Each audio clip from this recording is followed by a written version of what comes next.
True with Guns America, this is the brand new Springfield Armory Boundary in 7 PRC.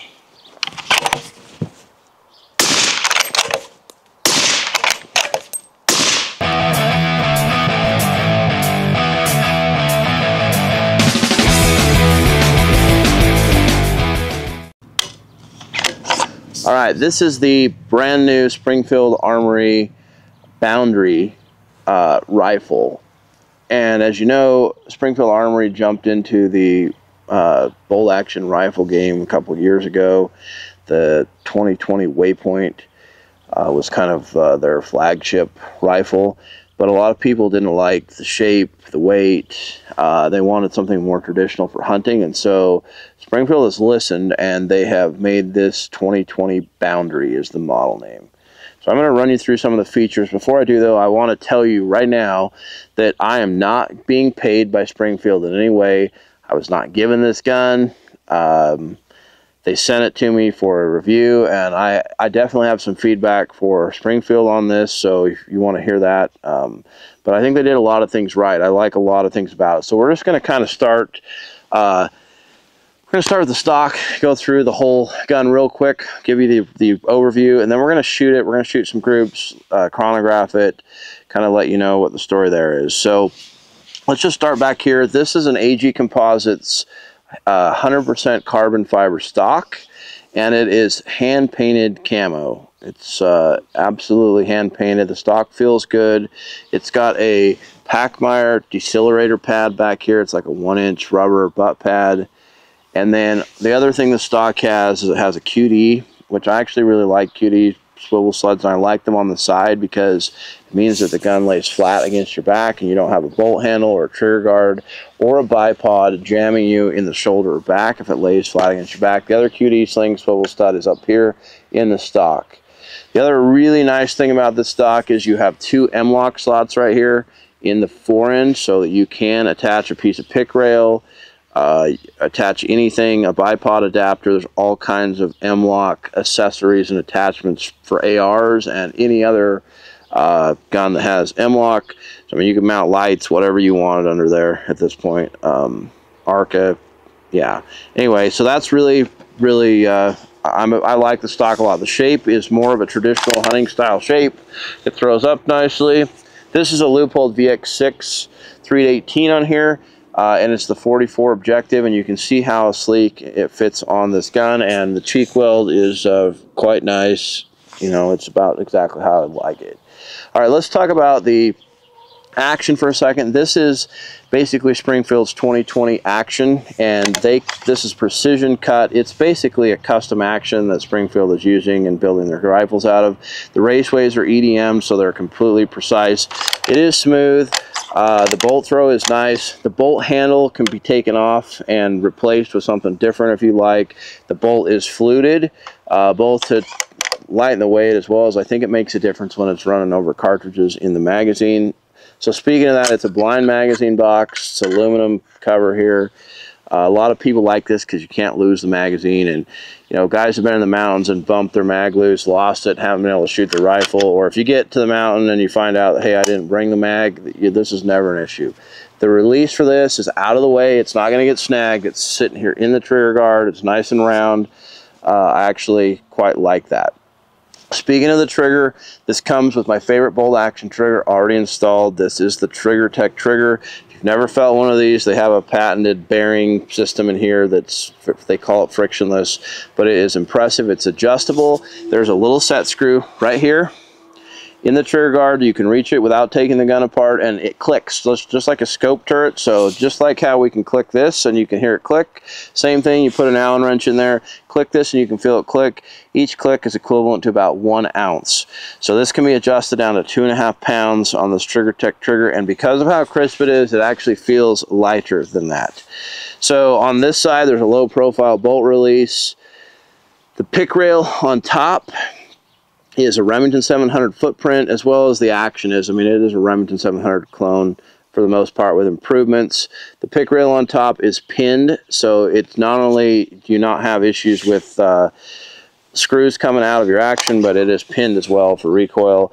The bolt face here, if you can see in there, It has a Seiko style extractor, or an M16 kind of extractor, rather than yeah, it's built right. Okay, so let's talk about the barrel. It's got a carbon fiber barrel, and this is optional. They're also making this in a stainless fluted barrel, and I thought it would, you know, we all think of carbon fiber as super lightweight. I thought this would be lighter, but in 7 PRC, this gun weighs 7 pounds. Even if you did it in stainless steel, it would weigh 7.2 pounds. So you're saving 2/10 of a pound, and you're paying quite a bit more money for the carbon fiber barrel. So I think it looks cool. As far as the carbon fiber, I don't know if it's worth $400 more to me or not, but that's the MSRP difference between the stainless barrel and the carbon barrel. Now let's talk about the thing here that I think that they did wrong. This radial muzzle brake that comes installed is, in my opinion, the worst thing ever.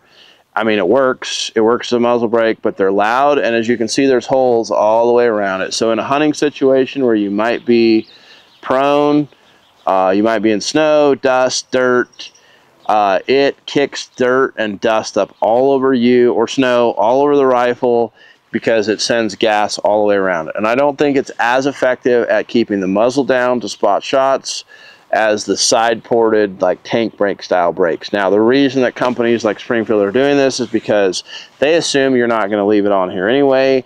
This self times. It does not matter where you screw it on to. Wherever you screw it on, it stops. It's just where it's at. So I think they're assuming that you're probably going to take it off and change it out for a suppressor or something along those lines. So that's definitely what I would do. Speaking of suppressors, this barrel is 24 inches. That's the longest they're making the barrels in. They also make it shorter in smaller calibers, but the longest the barrels come in is 24 inches. So that's how long this is. It's not going to be, if you didn't get too long of a suppressor, it's going to be a good length. It's going to still balance well. So that's basically the features here of this brand new Boundary 7 PRC. There's a couple other really important things I need to tell you about, like a promo that Springfield's doing for getting a second gun for free. So I'll show you that in just a second, but let's go talk about ammo and shoot this. So the calibers the Boundary is going to be available in are 6.5 Creedmoor, 308, 6.5 PRC, 7 Remington mag, 7 PRC, 300 Win mag, 300 PRC are the main calibers that is going to be available in. Today I've got some Hornady ammo here. So I've got the 175 grain ELDX in 7 PRC and the 180 ELDM match. That's what we're going to be shooting today. Now let's talk for just a second about what happens if you buy any model, well, I think it's any model of 2020 Springfield rifle right now, centerfire. So I know it works for the Boundary, the Red Line, and the Waypoint. Is if you buy one of those between now and December 1st, you actually get a 2020 rimfire, the 2020-22. It's worth $434. We've done a video on this already. It shoots great. You get one of these for free.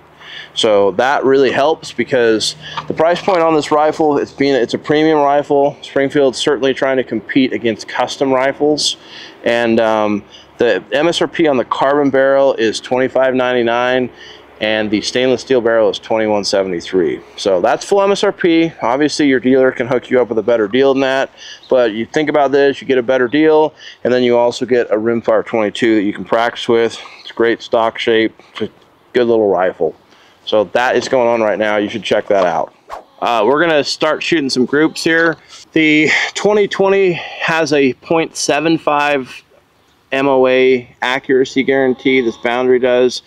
The action itself also is claimed to have like a 1.9 millisecond lock time, which is, Springfield claims, is 45 per second faster than the industry standard. I'm going to see if I notice any difference shooting here, so I'll let you know what I think. Okay, this is the very first shot ever out of the gun.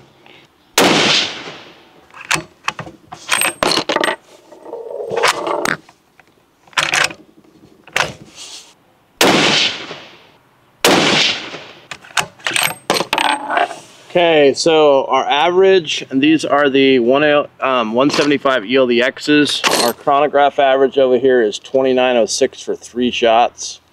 Standard deviation of 8.2. The gun is not zeroed, but we have a, I'd say it's under a 1 MOA group down there. It's low. So we'll take you down and show you the target, but I'm going to shoot a couple more groups first. I'm going to make an adjustment. This is an MOA scope and it's second focal plane, which makes it impossible to measure, but I'm guessing that that is about 5.5 inches. So I'm just going to dial up 5 MOA and see if I'm guessing how low I am. Okay, let's see how hot this barrel is. I do hate that muzzle brake. It is insanely loud. I've got earplugs in and these earmuffs and I still hate it. The muzzle blast is crazy. So that doesn't feel too hot, so I think we're good to go ahead and shoot another group. Maybe I'll shoot a group with these ELD match. These are the 180 ELDMs.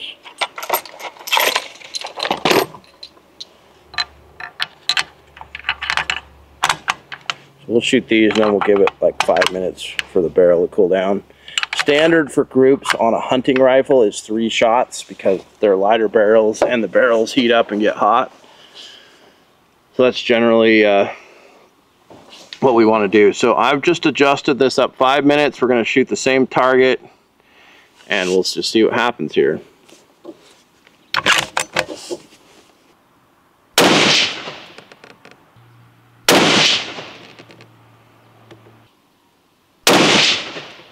Let's go down and take a look at what we have.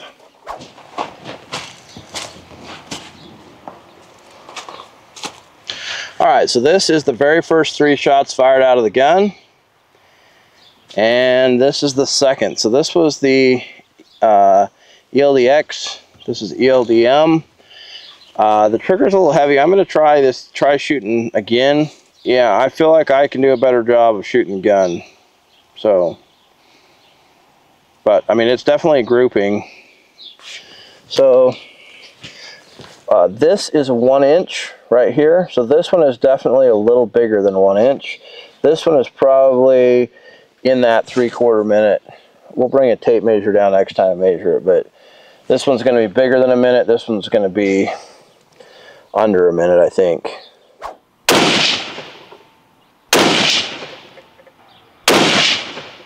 Let me shoot one more.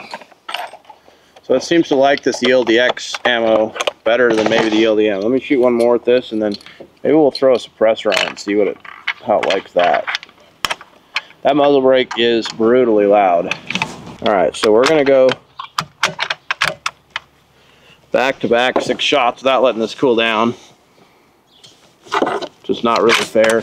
Also, I noticed that originally when I was the first few shots out of this, it didn't want to. It was kind of rough pushing rounds in, and it's smooth. It seems to be smoothing out.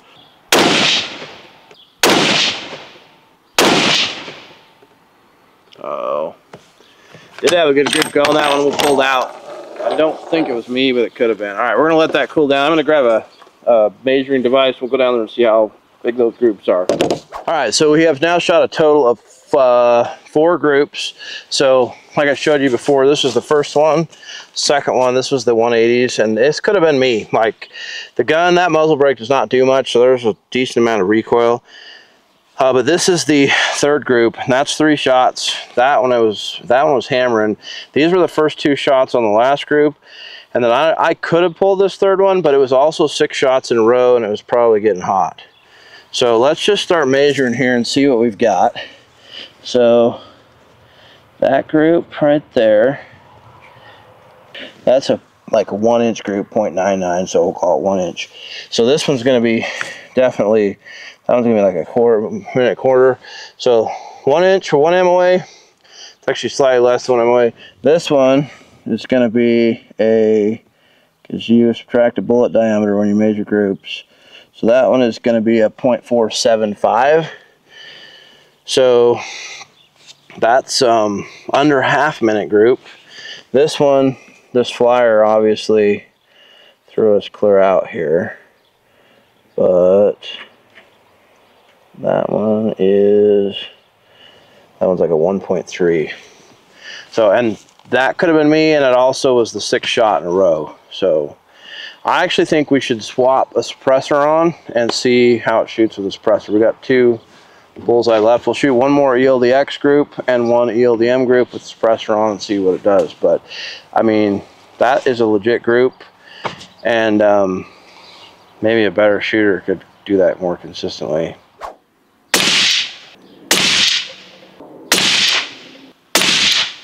All right, the average is 2887 for the 180 ELDMs.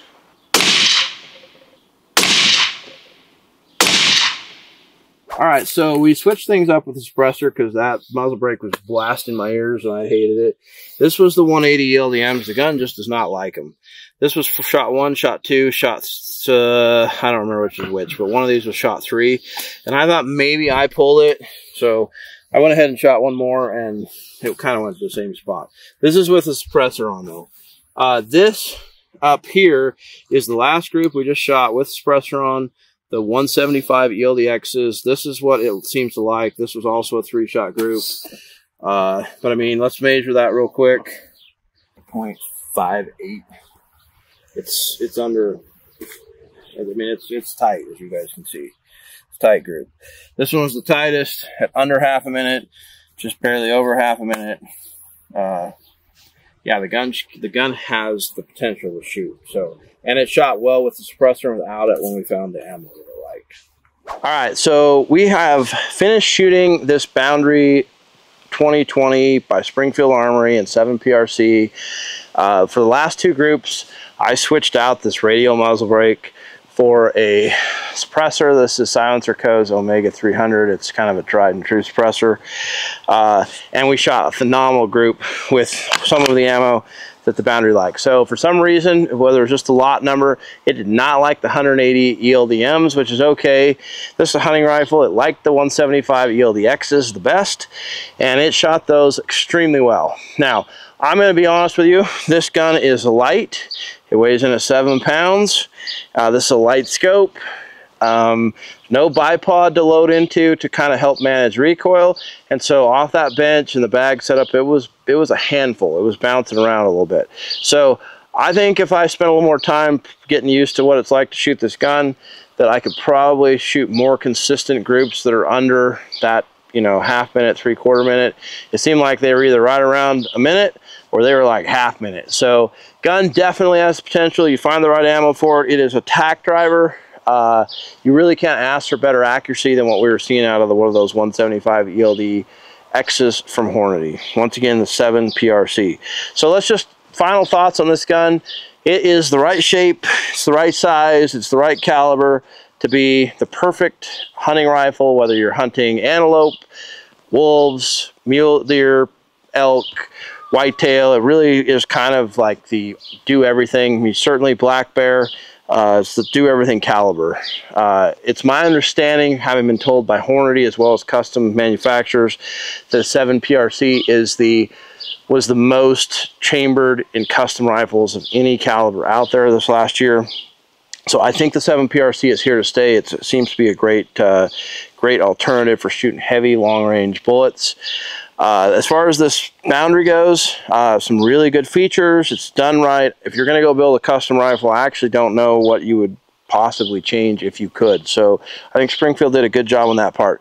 This is crap. Springfield, you guys need to make a better muzzle brake, because this was miserable to shoot off the bench. Shooting prone, it's even worse because it blows dirt and crap everywhere. It's not like it's light and titanium or anything. It's steel. My guess is Springfield uses this because they needed to put something on the end, and it's not much more expensive than making a cap or a thread cap, and it doubles as a muzzle brake. But it is not very effective at reducing recoil. It is loud as crap, and the 360 holes is stupid. So anyway, that's my take on this. Gun shoots well. I like it. I would hunt with this. Well done, Springfield. Gives us another option. Whether this in your price point or not, it puts pressure on other manufacturers to make better stuff and compete with it. So you can go to GunsAmerica for more information. Please make sure you like, subscribe, and share. Appreciate you guys watching. Leave us comments. Tell us what you think, and we'll see you on the next video.